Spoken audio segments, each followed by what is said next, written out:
சிவாய நம. திருச்சிற்றம்பலம். தென்னாளுடைய சிவனே போற்றி, எந்நாட்டவர்க்கும் இறைவா போற்றி. மாணிக்க வாசக சுவாமிகள் திருவடிகள் போற்றி போற்றி. திருவாசகம் நீத்தல் விண்ணப்பம் 19வது பாடல்.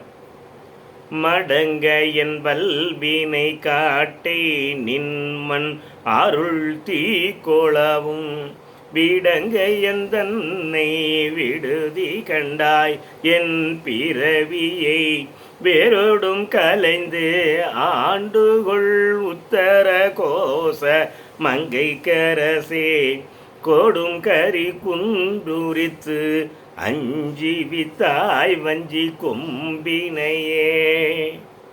மடங்க என் வல்வினை காட்டை, மடங்க அழியும்படி செய்தாய் என் வல்வினை காட்டை. காடுபோடு அடர்ந்து உள்ள என் விடைகளை நின்மன் அருள் கொண்டு, உன்னுடைய நிலை பெற்ற அருளாகிய அருள் கொண்டு தீக்குளவும் தீயில் வைத்து பொசுக்குவது போல் என் வல்வினை காட்டை, வல்வினையாகிய இருக்கிற என்னுடைய காட்டை அழிக்கவும். வீரனே விடங்க எந்தன் வீரனே, எந்தன்னை விட்டு விடாதே, என்னை விட்டு விடாதே எம்பெருமான்.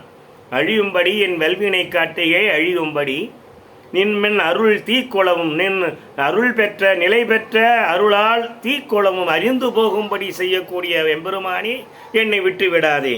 என் பிறவியை வேரோடும் களைந்து, என்னுடைய பிறவியை வேரோடு களைந்து அழியும்படி செய்து ஆண்டுகொள் உத்தரகோச மங்கைக்கு அரசே.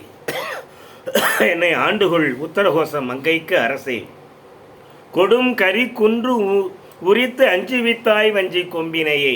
கொடும் கரி, கொடுமையான கரி போன்ற குன்று மலை போல இருக்கின்ற யானையை உரித்து, கயமகாசூரனையுடைய தோலை உரித்து போர்த்தியதால் உமையம்பை வஞ்சி கொம்பியை போலே உமையம்பை பயந்ததை இங்கே சொல்கிறார். கொடு கரி குன்று உரித்து அஞ்சுவித்தாய், உமையே அஞ்சுவிக்கும்படி செய்தாய் எம்பெருமானே. சிவாய நம. திருச்சிற்றம்பலம்.